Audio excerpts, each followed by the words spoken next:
The Falcons Audible presented by AT&T is back once again. The fellas are here. I'm Rack. This is Arch. That's Shock. We're going with the little, what do you call a red, white, red sandwich? I was thinking of like a Rojo Oreo or something like that. Is there anything that's like a red, white, red sandwich? Anyway, that's what we're rocking today. If you could think of one, send it in to us. Maybe we'll give you a shout out on the next show. I can see Arch is still over there. Shock is over there. Everything's cranking. Red velvet. I do like. It could be some red velvet. Yes, a few layers of red velvet. I like that. On the inside. Yes, sir. All right. Yes, sir. There's been a few things that have happened for this organization since we last met. Yes, there has. But before we get to that, I want to start it off with a little bit more of a lighter note because yesterday, as we sit here and record, instead of the Falcons going out on the practice field, they got surprised with a visit to a local water park. And so sometimes you got to do that. Sometimes you need to just re-energize the guys right in the middle of the. Let me tell you something. We had 15 straight days in two-a-days in full pads. Never saw one a day. Hey, when he prefaces it with, let me tell you something, this is about to get serious. There'll be a large no. So here's my question for you two, okay? They went to the local water park. Are you guys water park fans or are we amusement park fans, like roller coasters and stuff? If you had to pick between one or the other, we're talking about summertime, we're talking about ideal conditions, easy. Waterproof or amusement park? I mean, my answer going to tell you right off the bat, I'm afraid of heights. So roller coasters is I can't say it. I'm going to say big no. Big no. I'm all about the water parks. What were you going to say, like HE hockey sticks? Yes, no, or sir. Something? Okay. Yes, sir. I am afraid Not of just roller coasters. but So you don't do roller coasters? No. At all? No. What about the family? I rode a roller coaster with my son because he is the daredevil. My wife, my daughter, she say she used to do it. Now she tell me, because I done had kids, now I can't do it anymore. So she say she don't no more. My daughter, terrified like me. My son, daredevil. Wants the highest roller coaster. Okay, so we went on a roller coaster this summer just because my son was into it. My wife was supposed to do it. We walk up to the roller coaster. My wife looks up. Nah, I ain't doing that. So then my son looks at me, and I gotta save the day. I get the roller coaster. I'm gonna show you the video after we over. But so you took one for the team. Terrified. Okay, so that was one. What happens if he wants to go on the next one? Ain't no next. One and done, baby. So your poor son. You better hire somebody to go to the amusement park with your son. Bro gonna have to go ride by himself. Or one of y'all boys gonna have to come with me because I didn't get on a roller coaster either. I can't do it. The same way, Shock. Okay, same question, Arch. The biggest roller coaster I'm gonna get is a log ride. I'll do that log ride now. They take you up one time and you go down. That's it. Water splash in your face. Let me get off this thing. You're good with that. Yeah, no, I'm a water park guy too. Okay, yeah, no question about it. No roller coasters. You know what? When I was a kid, I was terrified of roller coasters, and then I finally got on one when I was like 13 or 14. And no problem. And I went through it, and I was terrified, but I was like, okay, that was actually kind of fun. And then as I kind of started to experience it more, I enjoyed it. So let me tell you this. I don't go seek them out. I don't get why people I am not crazy when it comes to amusement parks, but when I go, I will ride the roller coaster. Why you like your stomach in your chest? Why you like that feeling? That's not a good feeling. You get beat around, too. When you get off, you felt like you played 4 quarters of football. Right. And with no pads. Yeah. That same roller coaster I'm telling you about, my son passed out on it. Oh, boy. On the same roller coaster. I'm going to show you the video after. Is it one of those videos that you see on social media where somebody goes up and they're just... Absolutely. Just like that. Just like that. Wake back up, don't know where you are. All right, so hopefully none of the Atlanta Falcons, as they were going down the water rides, did the pass-out thing. But they did get a little bit of a treat yesterday to kind of re-energize and get themselves refocused for the task at hand. So, fellas, as I mentioned, since we sat here, and I believe, fellas, it happened the evening after we recorded our last podcast. Yeah. The Falcons made some splashes. So we haven't had a chance to really weigh in on the additions. So let's go ahead and start it. Big roster moves, not only for this organization, but made their waves around the National Football League. Let's start with Matthew Judon. Shock, the biggest conversation, one of the biggest conversations around this organization was pass rusher. What are they going to do? Who's it going to be? We've even had discussions here about it's going to be an attack by committee. Yeah. And I'm not saying that that's going away, but the Atlanta Falcons got themselves a legitimate pass rusher. Yeah. What's your initial thoughts when you heard the news? A proven veteran, a guy who's been there, who's done it. and you have seen him put the work in. And I think you go back to the draft, and we all talked about, we all wanted to get a pass rusher here, there. If you can go back to that day in April and say, you know what, we can get a guy who's played in the league numerous amount of years, and in 2 years, back in 21 and 22, my man had 28 sacks. Last year when he tore his bicep, he had played in 4 games, had 4 sacks. If I tell you we can get a guy like that, you say, okay, I'm cool with that. Matthew Judon is, I think, one of those type of guys that will up the play of everybody around him. And I heard Lorenzo Carter talking earlier today about how, he's already talking to him about, hey, let's go meet at the quarterback. Mm-hmm. And that attitude, that tenacity, the way he plays, the way he goes about his business, a guy who's been in this league numerous amount of years. And the one thing that I love the most is his quote about this contract. And when he said, the Falcons know nothing about me as a football player, as a man, I can't really demand or ask anything that I haven't worked for. I'm going to go work for it. I have to go prove myself to them. I mean, what kind of statement is that for a guy who, as we know, in his previous place, he wanted the money. Was disgruntled. Yes, wanted a new contract. But something about when he got here had a different kind of mindset about going out and improving it. And that tells you this guy still has that edge. He still has that fight you want to say, all right, we know we're going to get the best out of Matthew Judon. So I'm excited to see this man go. I'm excited to see him go play in this system. It's going to be fun to watch him. Arch, he's got that edge because he's essentially in a contract year. Mm-hmm. And if you go out and look, because I did this, I went out and looked at the guys that are considered the top paid pass rushers in the National Football League. I believe Bosa's number one at like $34 million average per year. Wow. And the top, call it 6 guys, are essentially $25 million a year plus. So part of the reason why he's got that attitude is because he knows that carrot's out in front of him. No, okay? So not only do they get a proven pass rusher, they get a pass rusher that's proven in his contract year, and he knows that carrot that's out there. Even though he's maybe a little bit older, you go out and throw up double-digit sacks, and you can command one of those monster contracts. What does he bring to this organization? Rack, I had to go look and see where Allendale, Michigan was. That's where Grand Valley State is, the Division II team that Matthew Judon played for when he was coming out. So if there was ever going to be a guy with a chip on his shoulder, be a guy from Allendale, Michigan. You don't even know where it is, right? You mentioned 66 sacks in his career, his last 38 games, he's got 32 sacks.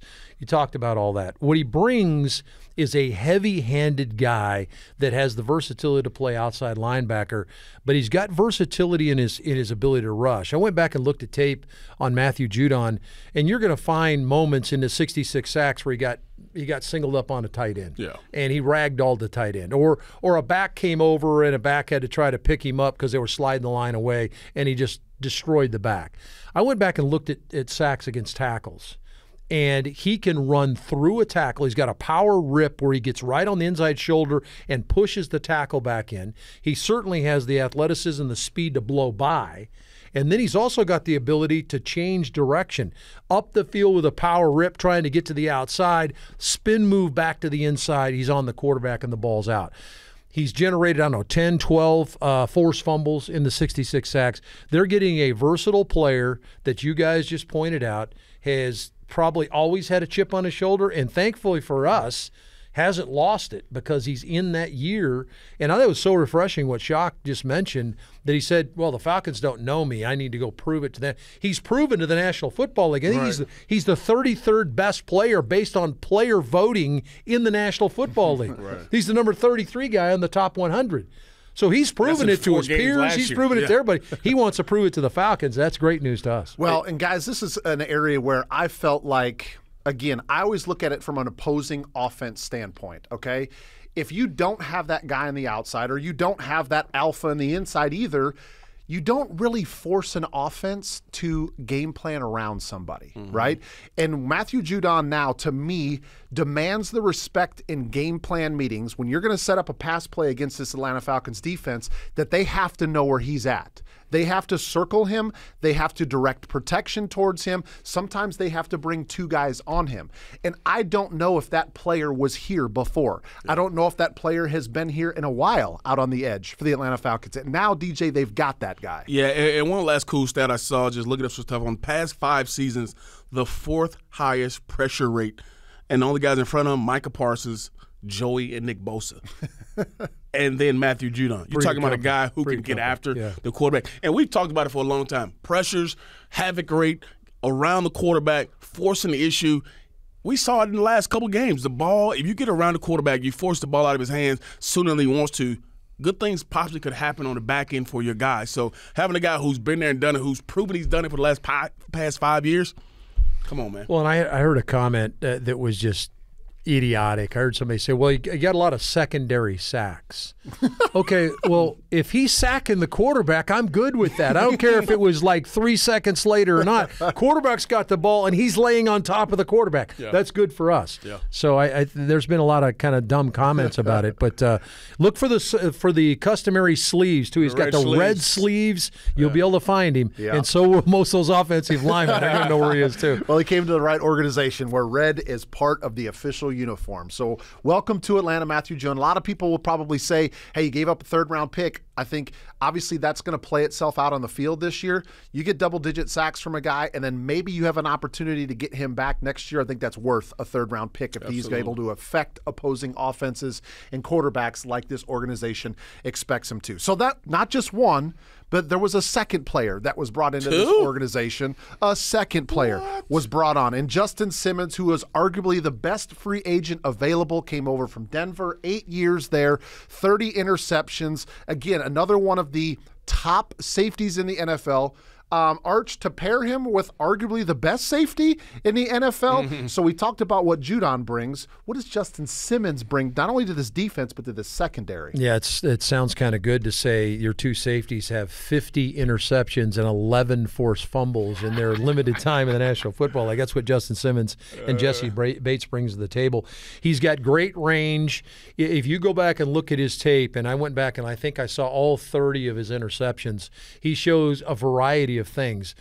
Obviously, this is a guy that's a little bit more of a center fielder. Bates might even be a little bit more of maybe a box guy, but both of them have a nose for the football, and that's an innate thing. You and I, we've all been around the game. There's certain guys that have the ability to get to the football, either get it out or get their hands on it. Justin Simmons is one of those guys. He's got great range from the middle of the field, whether he's playing a half safety or middle safety. He can go and track down the deep shots, sideline shots. He has the ability to rock up in the box and take somebody from the slot man-to-man.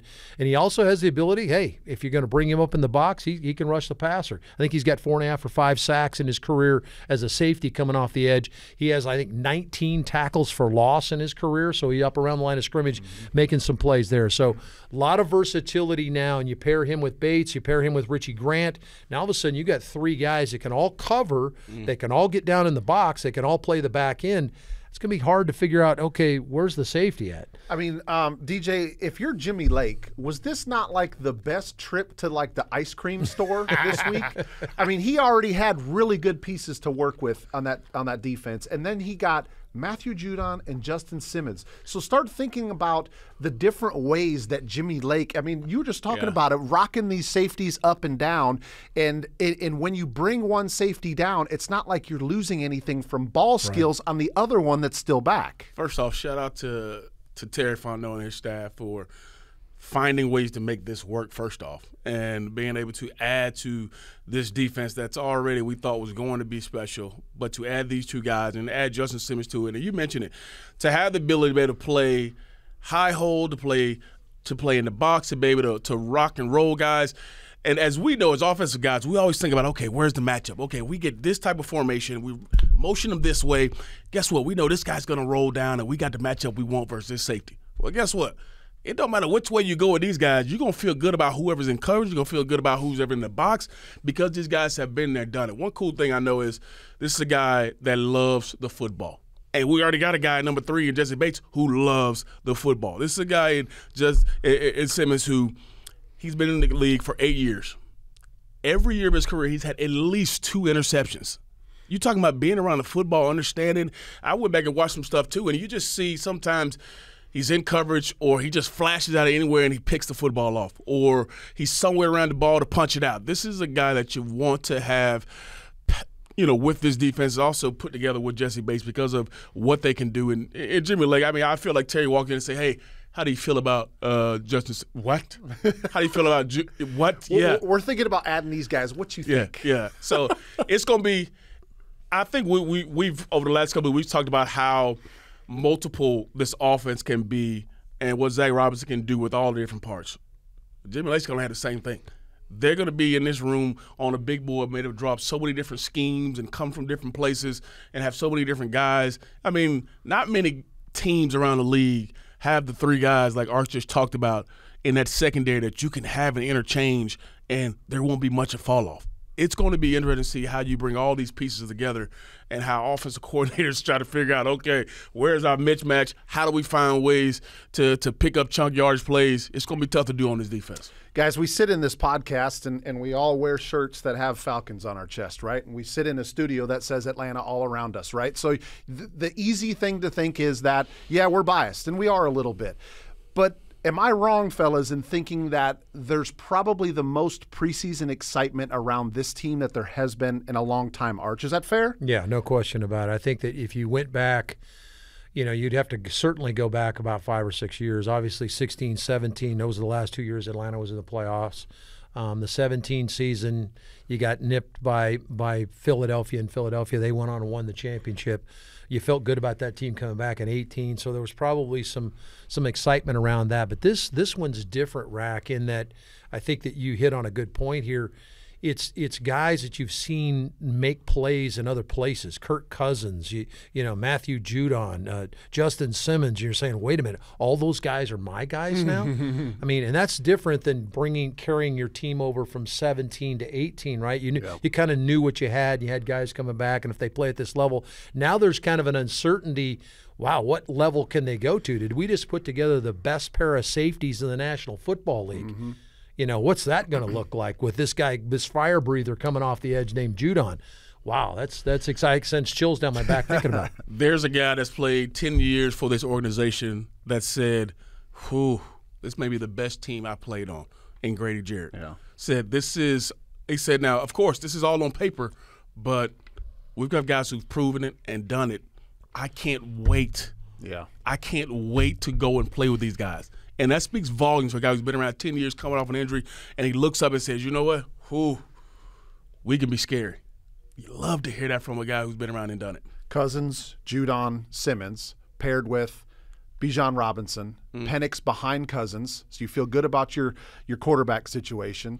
You got Grady Jarrett, you got Onyemata, you got Caden Ellis at the linebacking core, you got Kyle Pitts, you got Drake London. There's a lot of really good pieces here, but like you said, that's all on paper. Sure. Now it's their job to make paper come alive out on the football field. Guys, I want to combine this last topic that we have because the final preseason game comes up this Friday as the Falcons will host. They'll finally be home for the preseason, the Jacksonville Jaguars at 7 p.m., and we're going to combine this last preseason game with the 53-man roster is right around the corner from that. I believe it's next Tuesday or Wednesday is when they got to get down to 53. Yep, Tuesday. Remember that previous to last year, it's kind of been a scaled cut down, right? Now it's basically you can go full roster until you got to cut down to 53. Yeah. So there's a lot of guys that are going to end up losing spots on the active roster, hoping maybe they get a chance to come back on practice squad. Arch, how important is this week for finally shaping the roster and some of those guys that are fringe players? Yeah, you know as well as I do, Rack, that and I was probably one of those players you might have been shocked where you're right on the back end and you got to find a way to do something in the final week of camp to kind of say, yeah, you know what, we need to keep that guy around. I was trying to pare mine down, and I was listing guys at different positions. And you can only keep 53, as you mentioned. I'm at 65. So I feel good about that 65. And I feel really good about 65, and I'm not sure who's not going to get there. But tell me if I'm wrong here, guys. That's a great problem to have because obviously we've talked about how much more talent, Shock, is on this roster than maybe in recent years. And so now I've got some really tough decisions to make that I'm going to let some guys go that are going to play in this league. And then now that becomes part of the game you're going to play. Who can I slip through and get back? Maybe on my practice squad that maybe somebody's not coveting and all those kind of things. So, but to get back to your original point, Rack, this is a big week for probably 15 or so guys, 10 or 15 guys that are trying to, and you're not even guaranteed that anymore. Right. Remember, you used to make a team. Oh, yeah, I made the team. You lean back, you made the team. there's always things going on from another team. 31 other teams are cutting guys and stuff like that maybe they covet somebody, and the next thing you know, so I need to play myself not just to the 45th spot on the roster. I need to try to get myself up to the 37th spot on my roster or something like that. It's a great point. I was one of those guys who were absolutely on that fringe, and I thought in that same kind of manner is, how can I stick out? How can I be a guy that they say, you know what, we cannot afford to put him on the practice squad? And I think there are a lot of guys on this team who are looked at in that light. And then you look at, okay, if you're one of those guys, how can I provide this team with the best skill set and give them the ability to really put me in a position where I have to go out and be on this team? I think there are a lot of guys who you say, okay, how can I be a guy who can win on that third phase? As we know, special teams is a huge part of it. We know about, the top guys. A lot of those guys are not going to be on special teams. But how can I stand out? I saw a guy like D'Angelo Malone last couple of weeks playing his butt off on special teams. And we know how deep that outside linebacker, that front seven room is. Can you make a push? We saw my man Natron last week, go crazy on the defense side. The ball was all over the field. Then he turns around and he's, catching kickoffs.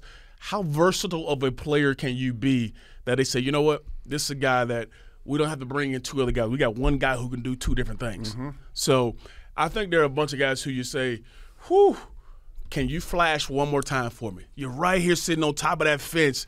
Can you flash for me enough that I say, you know what, this is a guy that deserves to be on this football team? I think that's where a lot of guys are. Yeah, and individually, none of it's lost in our minds that not all of them are going to make it. I said I had 65 for 53.